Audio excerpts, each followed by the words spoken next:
সেই 3rd number class ponds আর মধ্যস্কি বোঝা গেল এতটুকু। লগোস কি আমরা বুঝে গেছে। আচ্ছা এই যে সাথে কে কানেক্ট থাকে, স্নায়ু একটা কানেক্টেড থাকে। স্নায়ুটাকে যারা আমাদের সাথে হাতে কানেক্ট করে, মেরুলার সাথে মেরুলার কানেক্ট থাকে সবসময়, বুঝা গেছে? যেমন দেখো হাতা কি আছে, মস্তিষ্ক মিলি সেকেন্ডে, তুমি জানো তোমার মস্তিষ্ক যদি না চলে তোমাদের সেখানে ব্রেন হ্যামার এগুলো হয়ে যায়, বুঝছো? ব্রেন টিউমার এগুলো বলে। আচ্ছা মেরুর হচ্ছে কি এখানে প্রতিবদ্ধ চক্র। আচ্ছা ব্রেন দেয় যে মেবি এটা আমি এখন বৃত্তি ক্লাসে ঢুকেছি মনে করো, ব্রেন আসে দেয় স্কুল পরীক্ষায়, প্রতিবদ্ধ চক্র আসে দেয় বৃত্তি পরীক্ষায়, মেবি আমার যা লাগে। প্রতিবদ্ধ চক্রটা একটু কঠিন না, একটু ইজি আছে। আমি একটু যে কাহিনীটা বলছিলাম, যখন আমাদের মনে করো আমাদের হাতে একটা মশা কামড়ায়, তখন আমরা মিলি সেকেন্ডে কিভাবে মিলি সেকেন্ডে বলি ডান হাতকে, ডান হাত একে মার, তখন এখানে যেটা কামড়ায় সেটা হচ্ছে গ্রাহক অঙ্গ। গ্রাহক অঙ্গ দিয়ে স্নায়ুর মাধ্যমে, যেটা অমিবতিবাহী স্নায়ুর মাধ্যমে সেটা মস্তিষ্কের মধ্যে চলে যায়।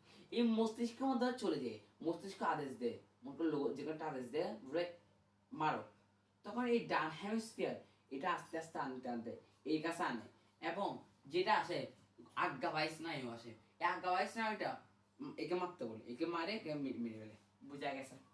এই রুটটা এটা সব হচ্ছে এরকম।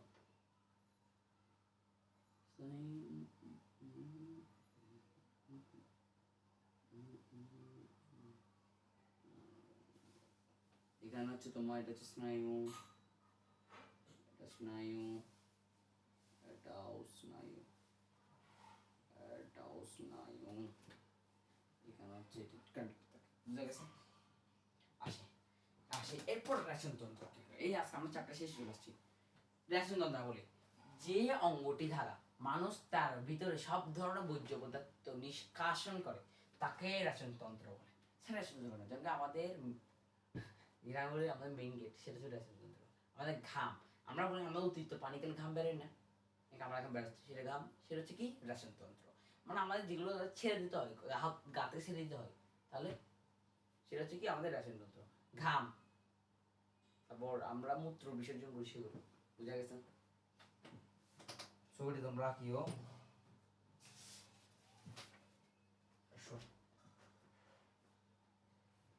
আচ্ছা এখানে একটা আমি ক্লাস 9 বই দেখি, যখন আমাদের মূত্রটা লাল হয় তখন কেন হয় জানো? লাল হয় যখন আমরা আমিষ জাতীয় খাবার খাই। এটা কেউ বই লাগে না আমি বলি। আর যদি আমরা নিরামিষ জাতীয় কোনো খাবার খাই, আমিষ চিনো মানে যেটা ফলমূল এগুলো হচ্ছে নিরামিষ জাতীয়, না ফলমূল এগুলো ফলমূল শাকসবজি এগুলো হচ্ছে নিরামিষ, আমিষ হচ্ছে মাংসাশী এগুলো হচ্ছে আমিষ। সেই এই চ্যাপ্টার শেষ। আসুন তো আজকে আমি চ্যাপ্টার 4, 5 স্পটিং করলাম। কালকে পরীক্ষাটা ভালোভাবে দিও, যেন ভালো নম্বর উঠাতে পারো, যেও হাইস্ট নম্বর সবাই যেন, আমি চাই যে 80 উপরে থাকুক, সবাইকে প্লাস আনতে চাই। যেহেতু বললাম ক্লাস 3টা ক্লাস নিয়ে আমি ক্লাস শেষ করছি। আজকে মেবি আমি 2 ঘন্টার পরে ক্লাস নিয়ে যাচ্ছি। আসসালামু আলাইকুম সবাই। আমার লোগোটা দেখেছো? লোগোটা শুনে গেছে কি দেখুন কেন আসছে কি আফসোস, ও তোমাদের ফটো চলে এসেছে, পরীক্ষার প্রশ্ন হয়ে গেছে, প্রশ্ন আনসার না কত আসছে নিচে দাঁড়াইছে যে এত টাকাটা কই, মাকে কেন দিতে হয়েছে? মাকে দিতে বলছিলাম আমি, সবসময় আমার টাকা নিতে কত 300 হ্যাঁ যা ঠিক আছে ওকে।